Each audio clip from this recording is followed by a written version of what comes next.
Tiga.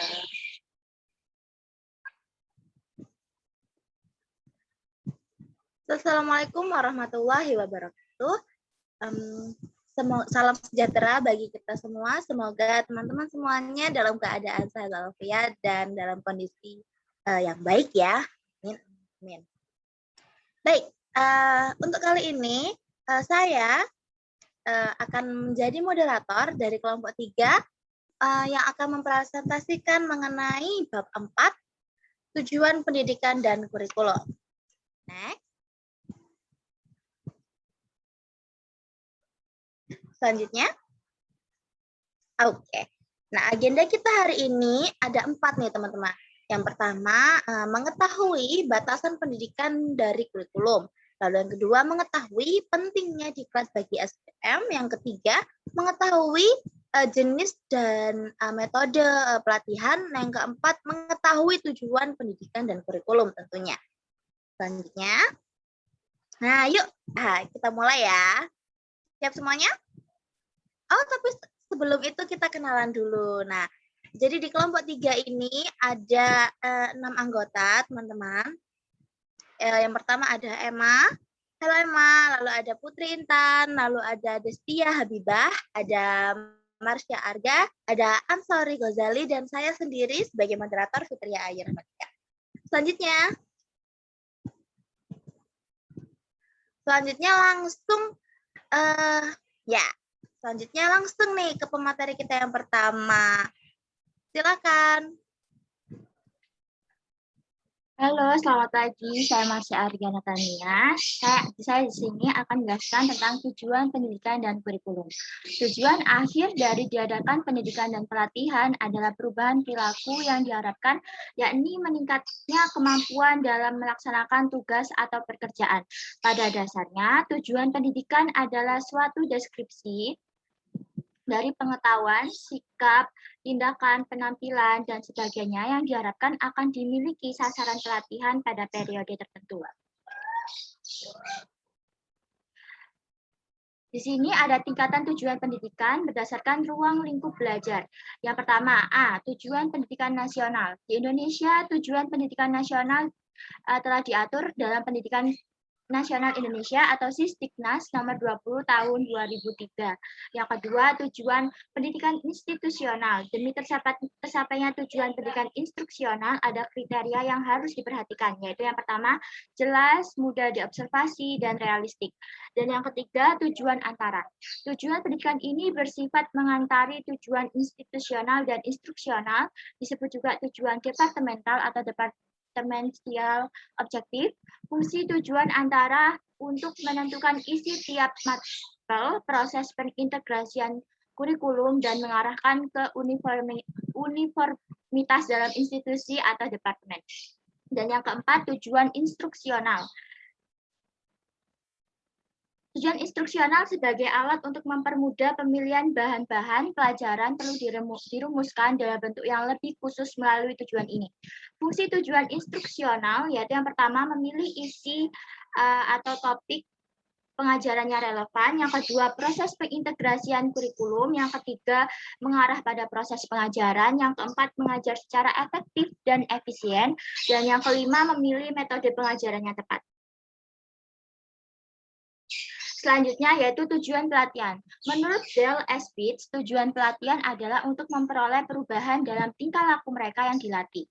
Atas dasar ini, Mukijat tahun 2007 mengatakan tujuan umum pelatihan ada 3, yakni mengembangkan keahlian, mengembangkan pengetahuan, dan mengembangkan sikap. Secara khusus dalam kaitan ini, Shimamura dalam Kamil 2012 mengelompokkan tujuan pelatihan ke dalam 5 bidang, yaitu yang pertama, memutakhirkan keahlian, mengurangi waktu belajar untuk jadi lebih kompeten, yang ketiga membantu memecahkan masalah operasional, yang keempat mempersiapkan karyawan untuk promosi atau naik jabatan, dan yang terakhir mengorientasikan karyawan terhadap organisasi. Selanjutnya ada tujuan pelatihan sebagai lanjutan. Menurut Dale Espitz, tujuan pelatihan adalah untuk memperoleh perubahan dalam tingkah laku mereka yang dilatih. Sedangkan menurut Marzuki, dalam Kamil pada tahun 2012 ada 3 tujuan pokok yang harus dicapai dengan pelatihan, yaitu yang pertama, memenuhi kebutuhan organisasi, yang kedua, memperoleh pengertian dan pemahaman yang lengkap tentang pekerjaan tersebut, yang ketiga, membantu para pemimpin organisasi dalam melaksanakan tugasnya. Selanjutnya akan dilanjutkan oleh teman saya, Saudari Destia Nur Habibah. Dipersilakan. Terima kasih atas waktunya. Di sini saya akan menjelaskan tentang taksonomi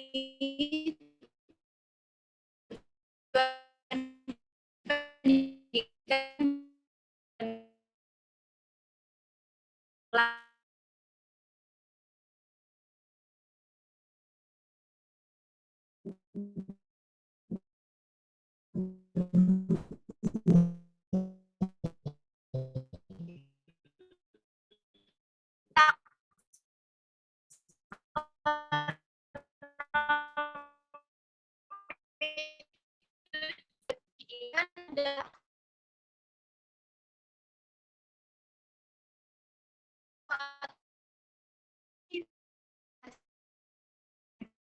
dari tujuan instruksionan atau pelatihan tersebut.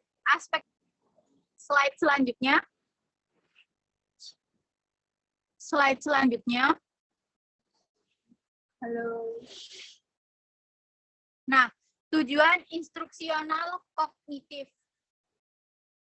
Tujuan dari instruksional umum pada tingkatan pertama yaitu mengetahui. Kemudian tujuan instruksional khusus dalam tingkatan pertama yaitu mendefinisikan, menguraikan, mengidentifikasi, mencocokkan, menyebutkan, menuliskan, dan menyatakan. Lalu ada di tingkatan yang kedua, tujuan instruksional umum. Yang pertama adalah memahami. Kemudian tujuan instruksional khusus, yang pertama itu memperkirakan, kemudian menjelaskan, menyebutkan contoh, lalu menyimpulkan, serta menuliskan dengan kata-kata sendiri atau meringkas. Di tingkatan yang ketiga dari tujuan instruksional umum, yaitu menggunakan dan menerapkan. Tujuan dari instruksional khusus, menyesuaikan, memperhitungkan, menemukan, mengubah, mengerjakan, meramalkan, menyiapkan, kemudian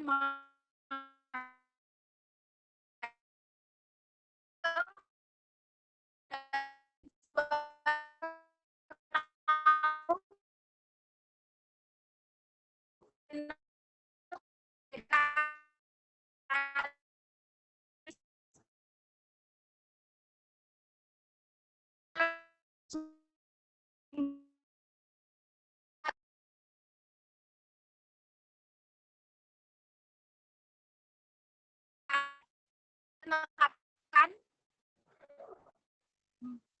sebentar ya ini.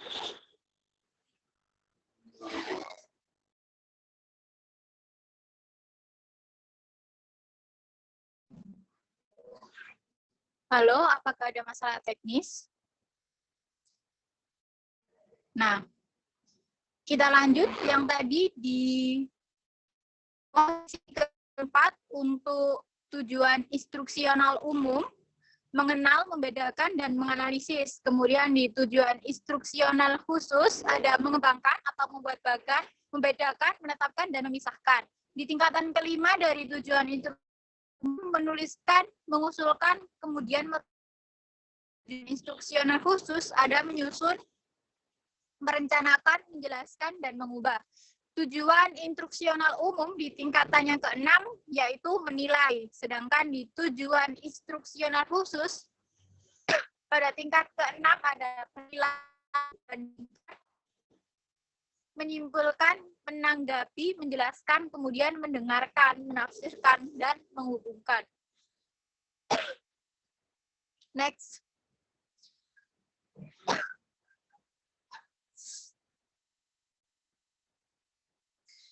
Tujuan instruksional afektif. Pada tingkatan yang pertama, dari tujuan instruksional umum adalah mendengarkan, memperhatikan, menerima, serta ikut berpartisipasi. Tujuan instruksional khusus pada tingkatan yang pertama, menanyakan, memilih, mengikuti kegiatan belajar. Di tingkatan kedua dari yaitu menyelesaikan tugas. Tujuan instruksional khusus pada tingkatan kedua yaitu menjawab, membantu, menepati, membahas, menolong, kemudian mengerjakan, dan membaca.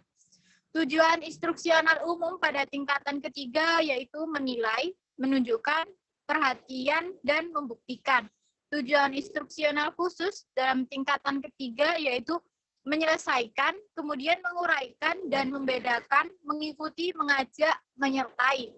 Tujuan instruksional umum di tingkat yang keempat adalah menyadari serta menerima tanggung jawab. Tujuan instruksional khusus pada tingkatan keempat yaitu mentaati, mengubah, mengatur, menyelesaikan, mengintegrasikan. Kemudian di tingkatan yang paling atas yaitu tingkatan 5 dari tujuan instruksional umum yaitu menunjukkan, menerapkan, menggunakan, dan mempertahankan. Tujuan instruksional khusus melakukan, membedakan, mendesak, mendengarkan, menyesuaikan, mengusulkan, mempertanyakan, melayani, menyelesaikan masalah, dan membukukan. Next.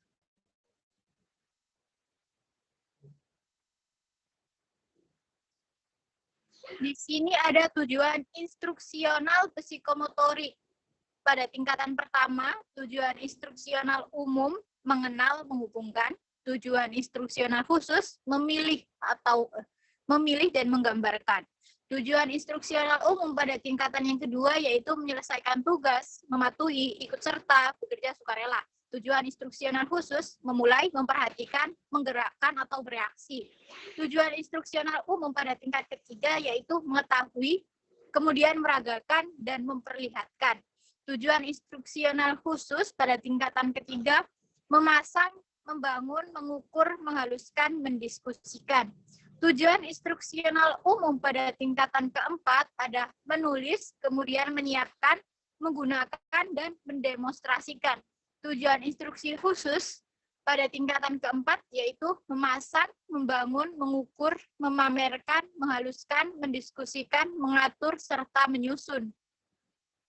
Tujuan instruksional umum pada tingkatan kelima yaitu menggunakan, mendemonstrasikan dengan tepat, kemudian memperbaiki alat dengan tepat. Tujuan instruksional khusus pada tingkatan kelima yaitu menggunakan, mendemonstrasikan dengan tepat, memperbaiki alat dengan tepat. Hampir sama. Next.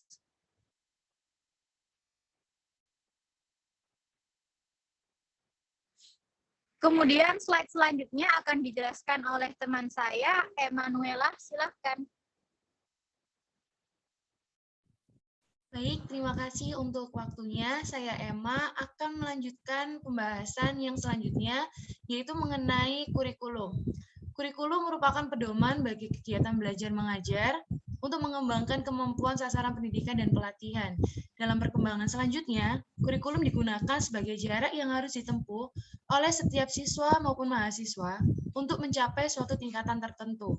Dalam artian luas, bahwa kurikulum itu sendiri adalah segala usaha dan kegiatan yang mempengaruhi proses belajar. Nah, untuk menyusun suatu kurikulum yang relevan dan mantap, perlu dipertimbangkan beberapa prinsip sebagai berikut.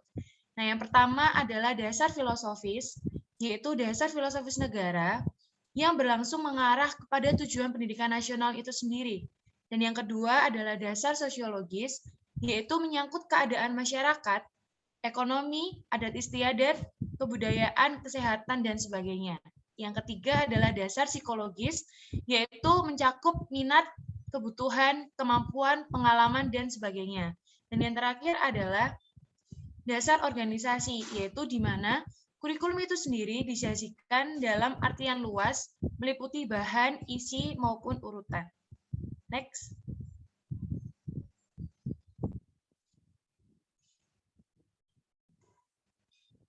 Nah, bagaimana sih cara menyusun kurikulum yang baik?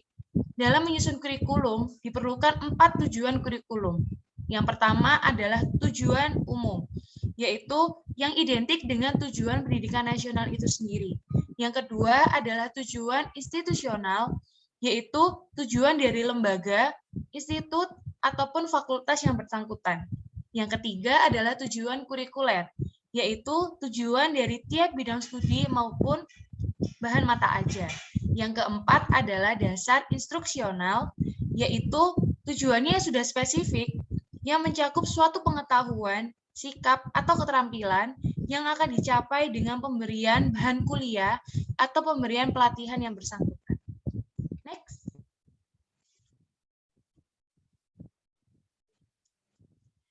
Nah, di sini menurut beberapa ahli, yang pertama adalah Hamalik, yaitu menjelaskan bahwa ada 8 prinsip dalam pengembangan kurikulum.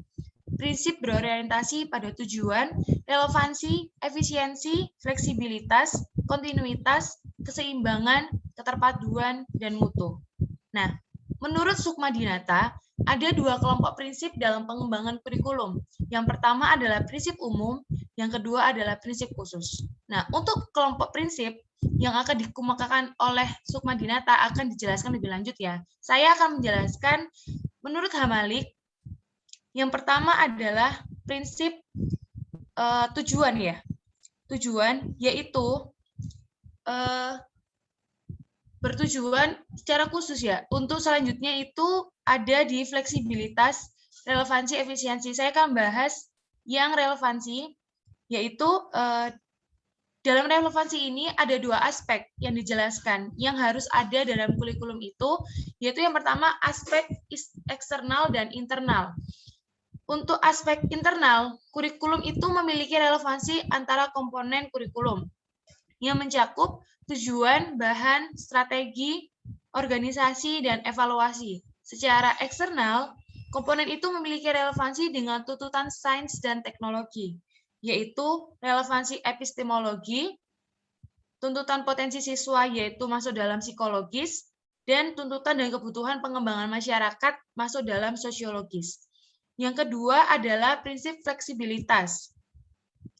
Nah, dalam fleksibilitas ini, yang dimaksudkan bahwa kurikulum harus memiliki fleksibilitas. Kurikulum yang baik adalah kurikulum yang berisi hal-hal yang solid, tetapi dalam implementasinya dimungkinkan untuk menyesuaikan penyesuaian berdasarkan kondisi regional. Yang ketiga adalah prinsip kontinuitas. Kontinuitas berhubungan dengan adanya nilai keterkaitan antara kurikulum dari berbagai tingkatan pendidikan, sehingga tidak terjadi pengulangan atau disharmonisasi dalam pembelajaran yang berakibat jenuh atau membosankan, baik bagi guru yang mengajar maupun peserta didik yang belajar. Selanjutnya adalah prinsip keempat, yaitu efisiensi.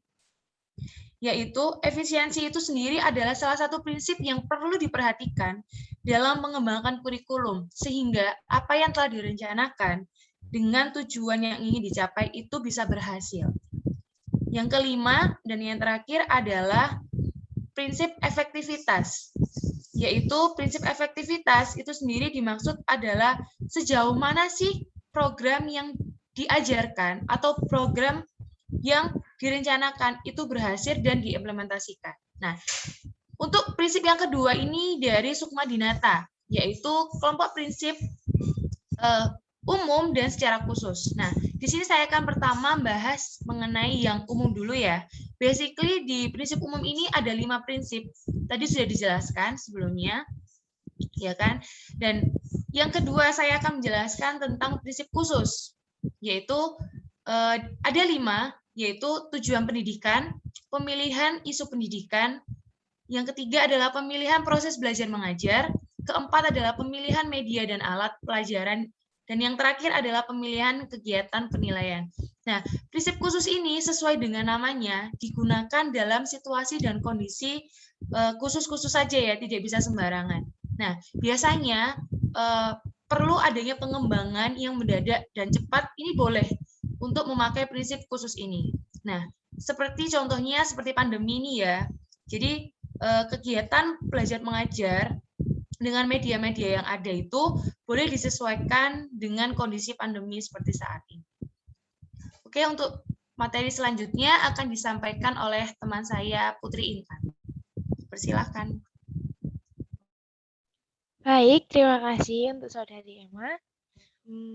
Kali ini saya akan menjelaskan mengenai bentuk-bentuk kurikulum. Yang pertama itu ada subjek matter kurikulum atau kurikulum mata pelajaran, di mana kurikulum ini menampilkan bahan pelajaran secara terpisah-pisah atau terpisah pilah. Nah, tujuannya adalah untuk penguasaan bahan dan tiap mata pelajaran sehingga bahannya semakin meluas dan mendalam. Yang kedua ada integrated kurikulum atau kurikulum terintegritas. Nah, kurikulum ini maknanya terintegrasi sepenuhnya antara semua mata pelajaran. Kurikulum diberikan secara bersama untuk memecahkan suatu masalah. Yang ketiga ada kompetensi based kurikulum. Nah, kurikulum berdasarkan kompetensi atau kemampuan. Kurikulum ini menyediakan semua kegiatan kurikulum yang diarahkan pada fungsi atau kemampuan yang dituntut pasaran kerja atau bidang pekerjaan. Oke, next.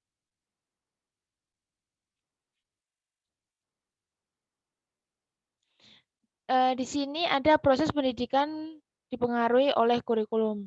Nah, di sini kan seperti ada gambar, jadi itu dijelaskan bahwa proses pendidikan itu memerlukan dua hal, yakni sumber daya dan kurikulum. Dalam prosesnya, kurikulum menyesuaikan kebutuhan dari input, yakni peserta didik, sehingga setelah terjadi proses pendidikan atau output yang didapat oleh peserta didik adalah kemampuan sesuai dengan kurikulumnya. Oke, next.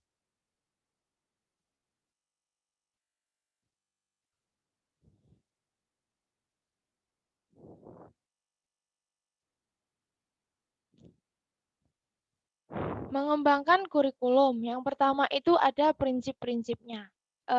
Apa aja sih prinsip-prinsipnya? Itu yang pertama ada pengembangan kurikulum merupakan proses dinamis yang melibatkan hubungan antara manusia. Yang kedua ada pengkajian kurikulum harus berdasarkan problem di masyarakat sesuai dengan institusi pendidikan yang bersangkutan. Yang ketiga, mempertimbangkan aspek sosial budaya dan kebutuhan masyarakat. Yang keempat, pengikutsertaan instansi yang akan terkena pengaruh kurikulum. Dan yang terakhir adalah mengembangkan pengalaman belajar baik secara pendidikan maupun pendidik. Oke, next.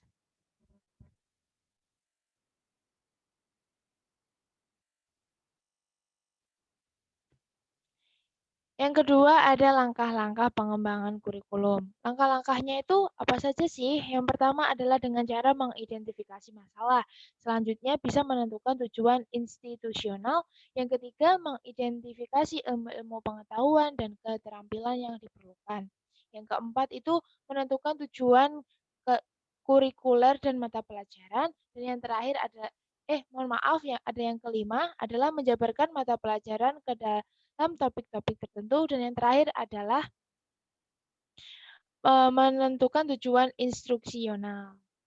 Yang ketiga itu ada perubahan kurikulum.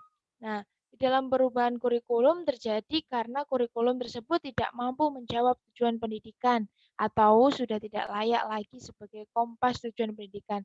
Nah, hal-hal tersebut dikarenakan adanya yang pertama ada overcrowded dan isinya terlalu detail. Yang kedua, tidak relevan, tidak berdasarkan kebutuhan masyarakat.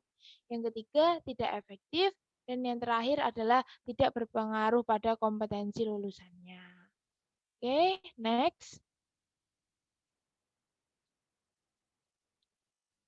Yang keempat ada faktor yang mempengaruhi perubahan. Kurikulum yang menjadi patokan ini otomatis menjadi ukuran dan arah pendidikan. Maka diperlukan penyesuaian apabila kurikulum dianggap kurang sesuai dengan kebutuhan masyarakat. Faktornya itu ada 3. Yang pertama itu tingkat penghidupan masyarakat. Yang kedua, pengembangan kebijakan pemerintah. Yang ketiga, perkembangan ilmu pengetahuan dan teknologi. Yang kelima, ada kurikulum pelatihan. Nah, secara garis besar, langkah-langkah pengembangan kurikulum pelatihan sebagai berikut. Yang pertama ada asesmen kebutuhan pelatihan atau training needs assessment. Yang kedua penyesuaian kurikulum pelatihan. Yang ketiga penyusunan silabus pelatihan. Dan yang keempat penyusunan materi pelatihan. Oke, next. Terima kasih, saya akan kembalikan ke moderator. Baik, terima kasih teman-teman semuanya. Terima kasih dari yang awal, dari Marsha sampai Putri Intan. Terima kasih juga Emma dan Destia. Terima kasih buat teman-teman semuanya yang sudah menyimak presentasi kami hari ini. Untuk teman-teman yang memiliki pertanyaan dari apa yang telah kami jabarkan, silahkan boleh sekali untuk ditulis di kolom komentar ya. Nanti jangan lupa konfirmasi dulu agar pertanyaan kamu langsung saya jawab atau langsung dijawab oleh teman-teman dari kelompok 3. Baik, sekian dari kelompok kami. Terima kasih sudah menyimak. Semoga teman-teman selalu sehat dan bahagia. Saya akhiri. Wassalamualaikum warahmatullahi wabarakatuh. Waalaikumsalam warahmatullahi wabarakatuh.